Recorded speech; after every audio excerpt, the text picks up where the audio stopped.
Hello बेटा, कैसे हो आप सभी। आज फिर एक बार आपका आपके ही चैनल फिजिक्स ज्ञानम में स्वागत है आपका सभी का। तो बेटा, आज हम न्यूटन्स लॉ ऑफ मोशन पे कुछ प्रॉब्लम सॉल्व करेंगे। तो ये आज का लेक्चर आपके लिए बहुत ही ज़्यादा इम्पोर्टेंट और इंटरेस्टिंग होने वाला है। जो भी मैं आज प्रॉब्लम्स आपके साथ डिस्कस करूँगा, वो सभी प्रॉब्लम्स करने के बाद आप ये जान जाओगे कि इस लेसन से रिलेटेड जो भी न्यूमेरिकल्स आपके सामने आएंगे वो कैसे सॉल्व करने हैं। ठीक है ना। सो इसलिए वीडियो को शुरू से एंड तक देखना। हर कंसेप्ट जो है वो इम्पोर्टेंट है।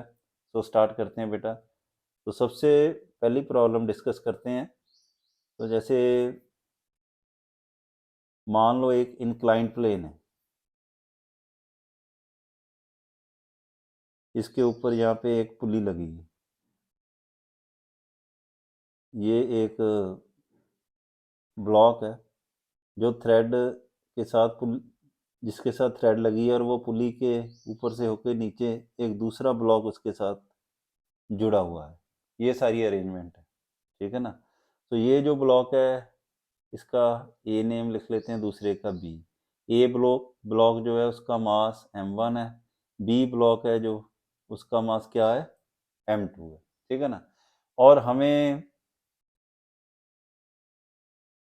क्वेश्चन क्या पूछा जाता है, हमसे ये क्वेश्चन पूछा गया है कि ये जो इंक्लाइंड प्लेन है, ये ब्लॉक ए पर कितनी फोर्स लगाएगा और इसका एंगल पता करना है इंक्लाइंड प्लेन का।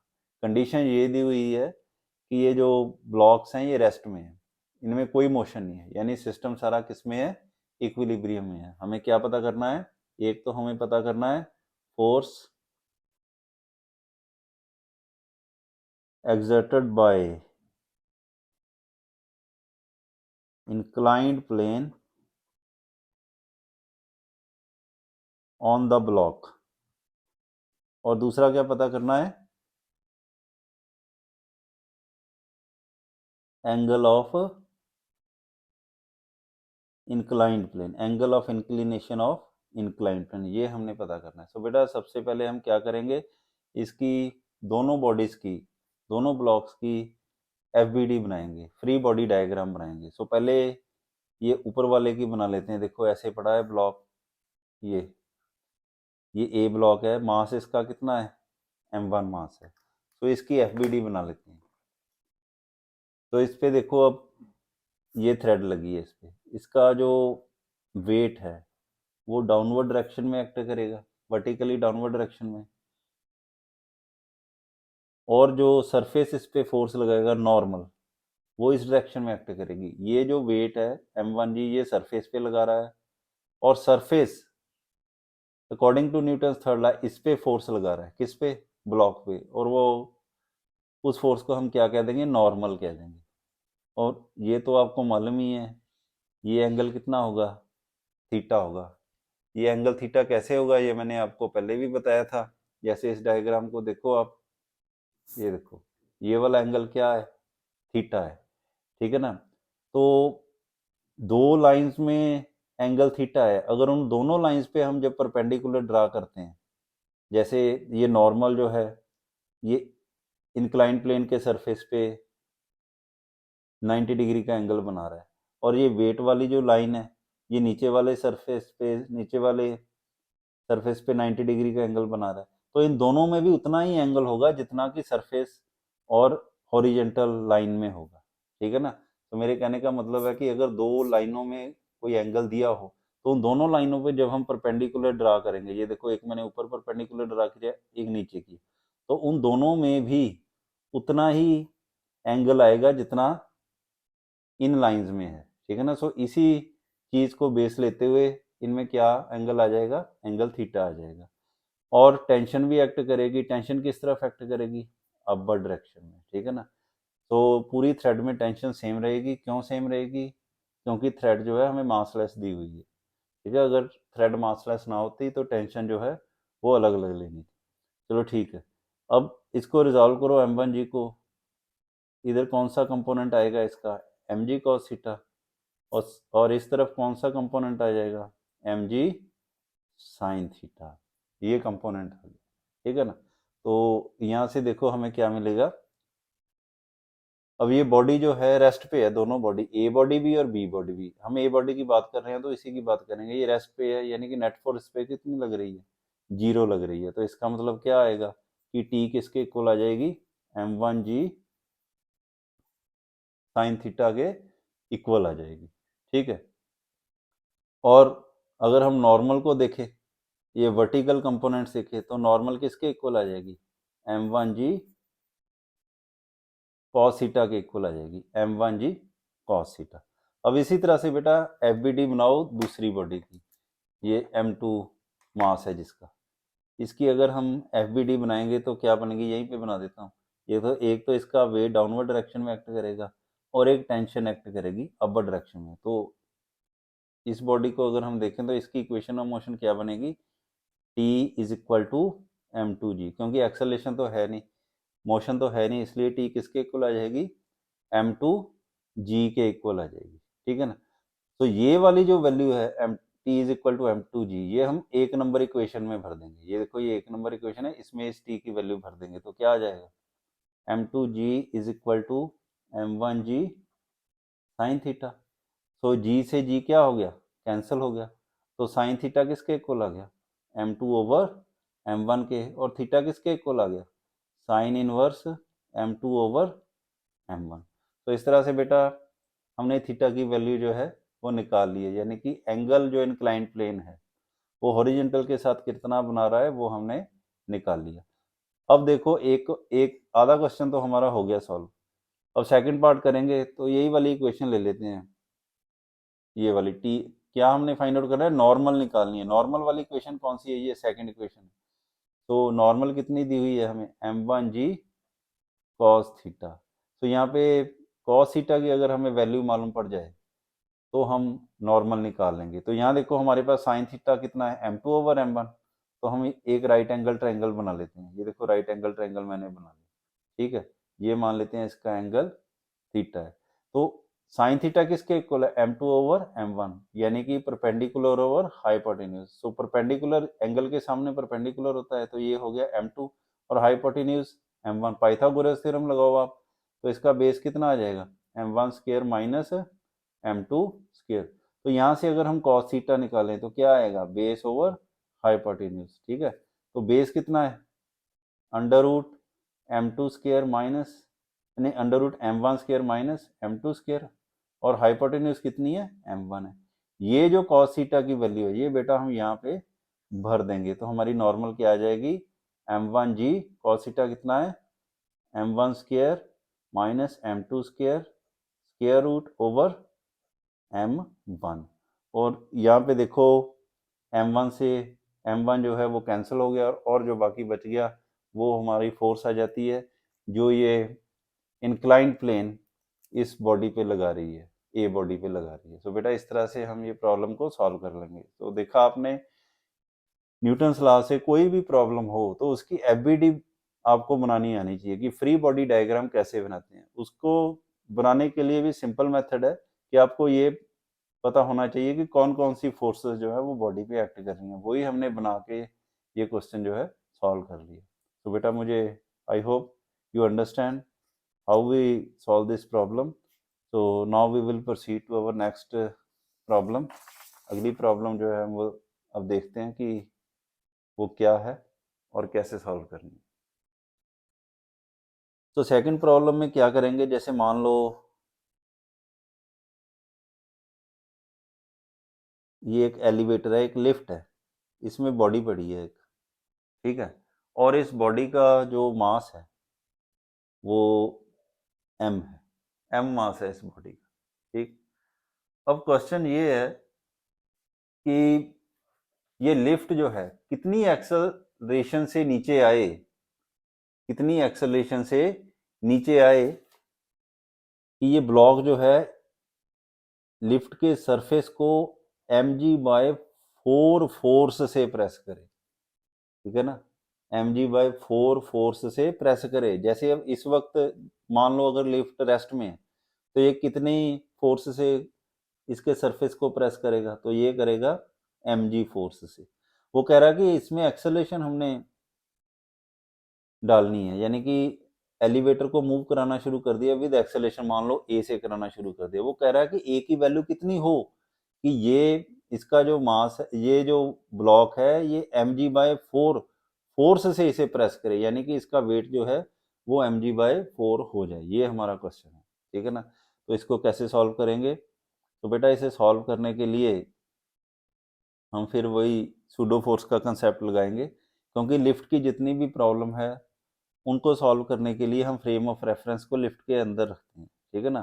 सो मान लेते हैं कि ए एक्सेलेरेशन वो एक्सेलेरेशन है जिस एक्सेलेरेशन से अगर ये लिफ्ट नीचे को जाएगी तो ये ब्लॉक जो है यो वो इसके सरफेस को कितनी फोर्स से प्रेस करेगा, mg/4 फोर्स से प्रेस करेगा।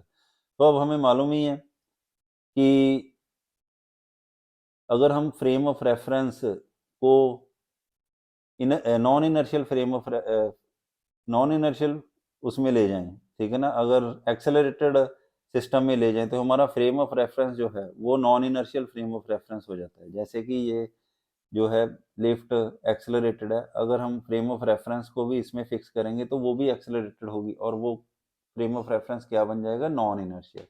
तो जब non inertial frame of reference से हम किसी बॉडी को देखते हैं तो उस पर स्यूडो फोर्स लगती है, और स्यूडो फोर्स देखो उसमें एक्सेलेरेशन पैदा करती है।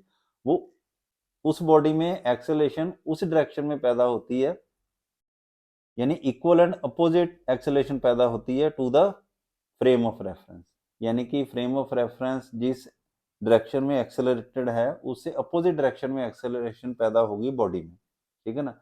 सो फ्रेम ऑफ रेफरेंस किस डायरेक्शन में एक्सेलरेटेड है, डाउनवर्ड डायरेक्शन में, तो इसमें एक्सेलरेशन किस डायरेक्शन में पैदा होगी, अपवर्ड डायरेक्शन में, अपवर्ड डायरेक्शन में पैदा होगी, ठीक है। सो जब हमने non inertial frame of reference और स्यूडो फोर्स का कंसेप्ट पढ़ा था तो हमने उसमें ये आपको मैंने बताया था कि जब भी कोई body non inertial frame of reference में होती है तो उसकी एक्सेलरेशन जो है वो फ्रेम ऑफ रेफरेंस जितनी हो जाती है, मगर अपोजिट डायरेक्शन में, ठीक है ना। तो यहाँ फ्रेम ऑफ रेफरेंस की एक्सेलरेशन क्या है, ए है, तो बॉडी की भी एक्सेलरेशन ए होगी बट इन अपोजिट डायरेक्शन, यानी जिस डायरेक्शन में फ्रेम ऑफ रेफरेंस जाएगा उससे अपोजिट डायरेक्शन में। और अगर आपने ये वाला न्यूमेरिकल करना है तो आपको स्यूडो फोर्स और non inertial frame of reference का पता बेटा होना बड़ा जरूरी है।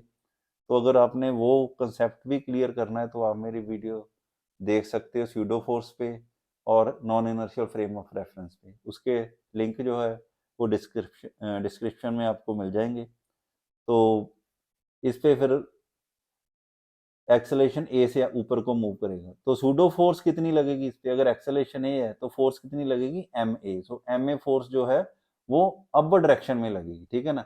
एक तो ये फोर्स लगेगी इस पे, एक क्या लगेगी, ये सरफेस इस पे लगाएगा, कितनी लगाएगा, एम इंटू जी। तो नेट फोर्स कितनी लगी इस पे, M into G plus A in upward direction. जब हम non inertial frame of reference से देखेंगे जितनी फोर्स बेटा इस पे सरफेस लगाएगा ये उतनी ही सरफेस पे लगाएगा, यानी कि सरफेस पे ये कितनी फोर्स लगाएगा फिर, एम इंटू जी प्लस ए। यहाँ पे हमने न्यूटन का थर्ड लॉ लगाया है। न्यूटन थर्ड लॉ क्या कहता है कि two bodies always exert equal and opposite forces on each other, to every action there is equal and opposite reaction, ठीक है ना। सो अगर इसको reaction g plus A M into G plus A मिल रहा है तो ये एक्शन भी कितना कर रहा होगा, एम इंटू जी प्लस ए। सो इतना ही वेट ये इस पे यानी कि सरफेस पे फोर्स लगा रहा है इस वक्त, अगर हम नॉन इनर्शियल फ्रेम से देखें। मगर हमें ये क्वेश्चन में गिवन है कि जब ए एक्सेलेरेशन से ये मूव करता है तो कितनी फोर्स लगाता है, mg/4। इसका मतलब है कि यहाँ पे हम m इंटू जी प्लस ए को किसके इक्वल कर देंगे, mg/4 के इक्वल कर देंगे। m से m कैंसिल हो गया, ठीक है ना। तो a किसके इक्वल आ गया, g/4 माइनस जी के इक्वल आ गया, तो कितना आ गया, -3/4 जी के इक्वल आ गया। सो इतनी एक्सेलेरेशन से अगर लिफ्ट नीचे को आएगी तो ये जो ब्लॉक है ये इसके सरफेस को इतनी फोर्स से प्रेस करेगा। सो बेटा इस तरह से हम इसे निकाल सकते हैं। सो बेटा इसमें हमारे तीन कंसेप्ट यूज हुए हैं। एक तो non inertial frame of reference का कंसेप्ट यूज हुआ है, एक सूडो फोर्स का कंसेप्ट यूज हुआ है, और तीसरा कौन सा यूज हुआ है,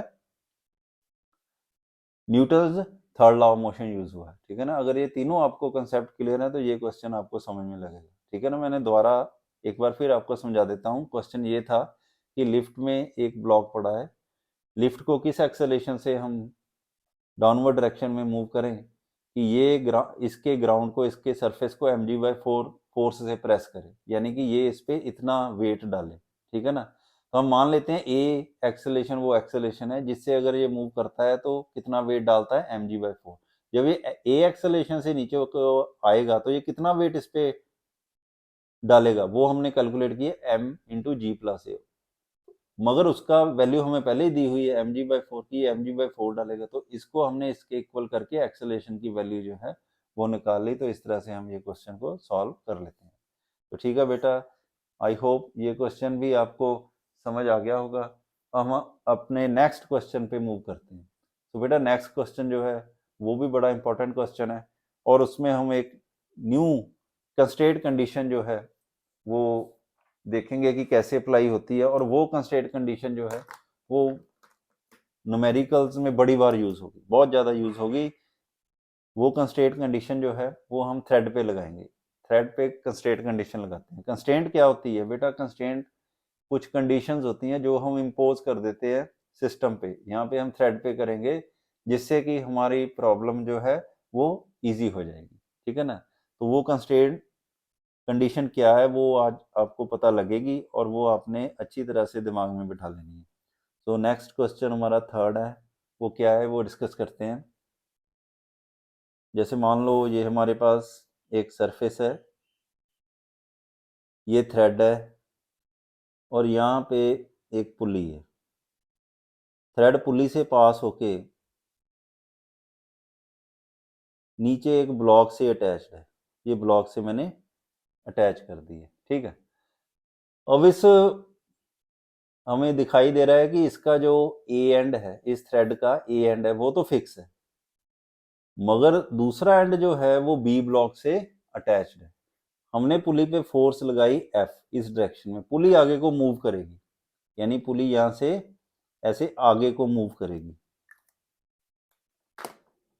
तो पुली मूव कर गई, यहाँ से ऐसे आगे को मूव करेगी पुली। मान लो पुली यहाँ आ जाती है, ठीक है। तो क्वेश्चन ये है कि अगर पुली एक्स डिस्टेंस से मूव करती है, एक्स डिस्टेंस से, तो ये ब्लॉक, अब देखो पुली जब आगे को जाएगी तो अंडरस्टूड ही है ये तो फिक्स है, ब्लॉक ब्लॉक वाली थ्रेड जो है वो खींचेगी ना आगे को, क्योंकि ये वाली थ्रेड जो है, ये वाला एंड जो है ये तो अपनी जगह फिक्स रहेगा। तो फिर मूव कौन सा करेगा? जो फ्री है, फ्री कौन सा है? ये वाला एंड फ्री है, ये आगे को जाएगा। वो बोल रहा है कि ये कितना आगे को जाएगा, यानी कि ये मान लो बी डैश पोजीशन है, सो बी से बी डैश तक ये कितना मूव करेगा? अगर ये पुली जो है एक्स डिस्टेंस से मूव करती है तो ये ब्लॉक जो है ये कितने डिस्टेंस से मूव करेगा, ठीक है ना। ये क्वेश्चन उसने पूछा है। और उसने ये भी पूछा है कि ये जो पुली है इसमें एक्सेलेरेशन फाइंड आउट करो, ठीक है ना, एक्सेलेरेशन फाइंड आउट करो। सो क्वेश्चन कौन कौन से है? तो पहला क्वेश्चन तो हमें उसने ये किया है कि find the distance through which, find the distance through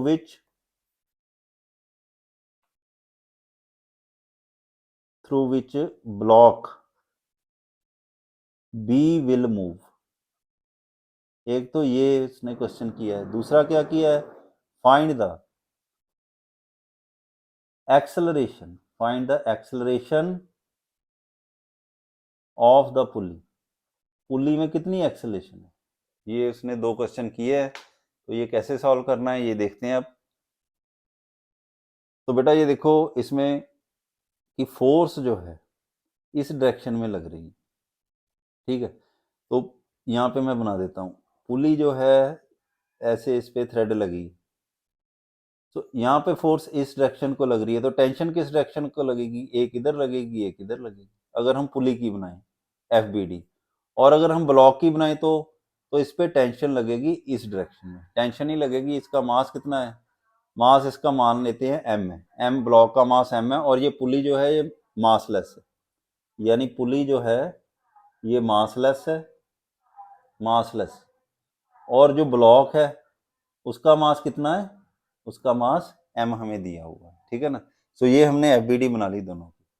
अब देखो एक कंडीशन है, वो क्या है कि जब हम सिस्टम को मूव करेंगे तो क्या होगा, ये पुली मूव करेगी और ये ब्लॉक मूव करेगा, यानी कि हमें वर्क करना पड़ेगा, क्योंकि फोर्स लगा रहे हैं ना, वर्क करना पड़ेगा। और वर्क स्टोर होता है सिस्टम में in the form of energy. और एनर्जी हमें मालूम है दो ही तरह की होती है, एक तो काइनेटिक एनर्जी होती है और एक क्या होती है, पोटेंशियल एनर्जी होती है, ठीक है ना। या तो काइनेटिक एनर्जी के रूप में स्टोर होता है या पोटेंशियल एनर्जी में। और दोनों के फार्मूले क्या होते हैं, एक का हाफ एम बी स्क्वायर होता है और एक का एम जी है, यानी कि दोनों में एम यूज होता है, इन्वॉल्व होता है। अब यहाँ पे हमें पुली मासलेस दी है और थ्रेड भी क्या दिया है, मासलेस दिया है। थ्रेड भी जो है वो भी मासलेस दिया है। तो जब थ्रेड का भी मास जीरो है, पुली का भी मास जीरो है, तो एनर्जी कितनी स्टोर होगी, जीरो होगी, कोई एनर्जी स्टोर नहीं होगी। इसलिए टोटल वर्क डन जो होगा वो किसके इक्वल आएगा, जीरो के इक्वल हम लिखेंगे, क्योंकि टोटल वर्क डन किसके इक्वल आता है, एनर्जी स्टोर्ड। तो एनर्जी तो स्टोर हुई नहीं, तो work done, total work done किसके इक्वल आ जाएगा, जीरो आ जाएगा, जीरो के इक्वल आ जाएगा। तो ये वाली कंस्ट्रेंट कंडीशन जो है हमने यहाँ पे लगा के अपना क्वेश्चन सॉल्व कर, चलो करते हैं फिर। पहले हम ये इसका कर लेते हैं पुली का। पुली पे देखो कितनी फोर्स लग रही है, फोर्स पुली पे कितनी लग रही है, 2T फोर्स लग रही है, ठीक है ना। टी ऊपर टी नीचे, ये 2T के बराबर आ गई। ये 2T के बराबर मैंने कैसे ली, यहाँ पे न्यूटन सेकंड लॉ लगाओ तो क्या बनता है, क्योंकि पुली आगे को जा रही है ना, इसका मतलब फोर्स ज्यादा है, इसमें -2T की है, किसके इक्वल आएगा, मास इंटू एक्सेलरेशन आएगा ना। मगर पुली तो मासलेस है, इसका मास तो जीरो है, तो F-2T किसके इक्वल आ गया, जीरो के। तो F किसके इक्वल आ जाएगा, 2T के इक्वल आ जाएगा। सो मैंने यहां से लिखा कि F किसके इक्वल है, 2T के इक्वल है। सो फोर्स इसके इक्वल आ गया। तो पुली को इस पोजीशन से इस पोजीशन पर x डिस्टेंस से हमने डिस्प्लेस किया, तो कितना वर्क डन आएगा, वर्क डन टू डिस्प्लेस पुली कितना आएगा, फोर्स इनटू डिस्टेंस होता है। तो फोर्स कितनी है, 2T है, और डिस्टेंस कितना है, x है, तो ये आ गया, ठीक है ना। वर्क कितना आ जाएगा, 2T इंटू एक्स आ गया। तो इसी तरह से हमने ब्लॉक को मूव करने में कितना वर्क करना पड़ा वो कैलकुलेट करेंगे। अब ब्लॉक पे कितनी फोर्स लग रही है, T लग रही है ना, तो कितना आ जाएगा, T इंटू वाई। हमें नहीं मालूम कितना डिस्टेंस इसने मूव किया, उसे क्या लिख लेते हैं, वाई लिख लेते हैं। कितना डिस्टेंस मूव किया हमने, वाई लिख लेते हैं, ठीक है ना। तो ये आ गया। तो नेट वर्क डन कितना हुआ, पुली को जितना डिस्प्लेस किया, ब्लॉक को जितना डिस्प्लेस किया, ये किसके इक्वल आएगा, जीरो के इक्वल आएगा। जीरो के इक्वल क्यों आएगा, मैंने अभी आपको बताया था, क्योंकि वर्क डन जो है वो एनर्जी में कन्वर्ट होता है, एनर्जी तो स्टोर हुई नहीं, इसलिए वर्क डन टोटल कितना आ गया, जीरो आ गया। यहाँ पे वैल्यूज भर दो आप, ये आ गया 2T into x plus t into y is equal to zero, यानी कि टी वाई किसके इक्वल आ गया, 2T एक्स के इक्वल आ गया। तो वाई किसके इक्वल आ गया, ये टी से टी कैंसिल हो जाएगा, 2x के इक्वल आ जाता है, ठीक है ना। ए माइनस का साइन आएगा, मगर माइनस का साइन तो सिर्फ डायरेक्शन बताता है, तो हमने तो मैग्नीट्यूड ही बताना है, इसलिए हम y की वैल्यू किसके इक्वल ले लेते हैं, 2x के इक्वल ले लेते हैं। तो यानी कि ये जो ब्लॉक है, जब ये पुली x डिस्टेंस से डिस्प्लेस होगी तो ब्लॉक कितने डिस्टेंस से डिस्प्लेस होगा, 2x डिस्टेंस से डिस्प्लेस होगा, ठीक है ना। इसमें अब हम एक और रिजल्ट को ड्राइव करेंगे। जैसे आपको पता है कि y किसके इक्वल आ गया, 2x के। अब दोनों तरफ डिफरेंशिएट कर दो। जब डिस्प्लेसमेंट को हम डिफरेंशिएट करते हैं तो क्या मिलता है, इंस्टेंटेनियस वेलोसिटी। सो ये y क्या है, ब्लॉक का डिस्प्लेसमेंट है। सो ब्लॉक की वेलोसिटी किसके इक्वल आ गई, 2 इंटू वेलोसिटी ऑफ पुली। और फिर दोबारा डिफरेंशिएट करो तो हमें एक्सेलेरेशन मिल जाएगी। तो एक्सेलेरेशन ऑफ ब्लॉक इसके इक्वल आ गई 2 इंटू एक्सेलेरेशन ऑफ पुली, ठीक है ना। यानी कि पुली की जो एक्सेलेरेशन है वो ब्लॉक की एक्सेलेरेशन का हाफ है, ठीक है ना। ये वाला कंसेप्ट हमने नेक्स्ट में यूज करना है, किस चीज के लिए, जो इसका नेक्स्ट पार्ट है वो सॉल्व करने के लिए, कि ये जो पुली है इसमें कितनी एक्सेलेरेशन है, ठीक है ना। तो अब देखो फिर दोबारा ये वाली इक्वेशंस जो हैं हम ये यूज करेंगे, ठीक है ना, इसको सॉल्व करने के लिए। ये जैसे देखो ये वाली इक्वेशन को देखो, एक नंबर इक्वेशन को, तो एफ किसके इक्वल आई है, 2T के, तो टी किसके इक्वल आ गई, एफ ओवर 2 के इक्वल आ गई। अब ऐसे ही इक्वेशन ऑफ मोशन आप बी ब्लॉक के लिए लिखो। बी ब्लॉक के लिए क्या लिखोगे आप, 4 ब्लॉक बी, इस पे टेंशन लग रही है और तो कोई फोर्स लग नहीं रही, तो ये यही इसमें एक्सेलेरेशन पैदा करेगी। तो एक्सेलेरेशन कितनी आ गई इसमें, मान लो m इंटू ए के इक्वल आ गई, ठीक है ना। तो t की वैल्यू भरो यहाँ से, तो t कितना आ गया f/2 is equal to ma, और a किसके इक्वल आ गया, f/2m के इक्वल आ गया। ये एक्सेलेरेशन किसकी आ गई, ये एक्सेलेरेशन आई है ब्लॉक की।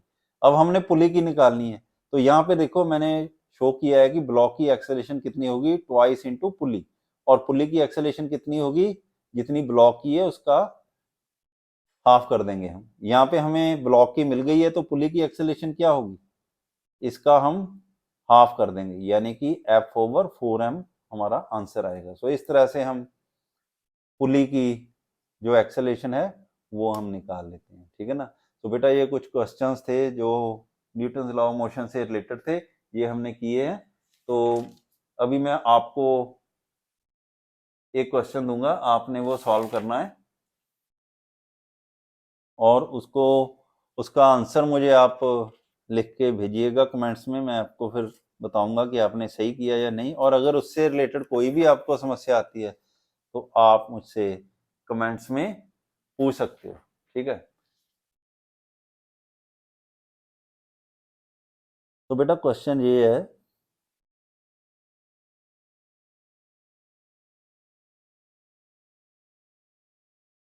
मान लो ये एलिवेटर है, कोई लिफ्ट है, ठीक है ना।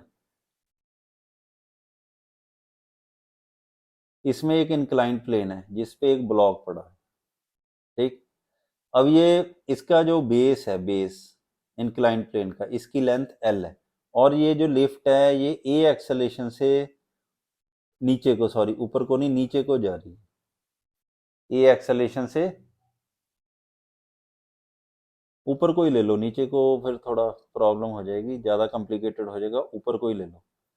कि ये जो लिफ्ट है ए एक्सेलेरेशन से ऊपर को जा रही है, तो आपने क्या बताना है, आपने ये बताना है कि इस ब्लॉक को कितना टाइम लगेगा टॉप से बॉटम तक आने में, यानी ऊपर से नीचे तक आने में, इस इंक्लाइन प्लेन के इस ब्लॉक को कितना टाइम लगेगा, ठीक है ना। Find the time taken by, find the time taken by block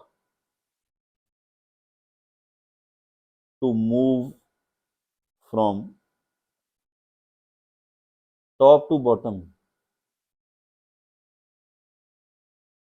of the inclined plane, of the inclined plane। तो ठीक है बेटा, ये क्वेश्चन जो है ये ट्राई करना। इसमें न्यूटन्स के लॉ भी लगेंगे, स्यूडो फोर्स का कंसेप्ट भी लगेगा, एफबीडी भी बनानी पड़ेगी। ये तीन चार कंसेप्ट ही हर क्वेश्चन में लगते हैं। सो ये आपने जरूर ट्राई करना है, और मुझे जो भी आपको समस्या आती है मेरे साथ डिस्कस करनी है। ये मैंने फर्स्ट पार्ट बनाया है न्यूटन्स लॉ ऑफ मोशन से रिलेटेड क्वेश्चंस का। अब आगे और मैं आपको प्रॉब्लम्स नेक्स्ट पार्ट में बताऊंगा कि कैसे सॉल्व करनी है, कैसे हम डिफरेंट डिफरेंट कंडीशन में अप्रोच करते हैं। तो आप देखते रहना, और इस वीडियो को शुरू से एंड तक देखना बेटा, तभी आपको कंसेप्ट क्लियर होंगे। Thank you.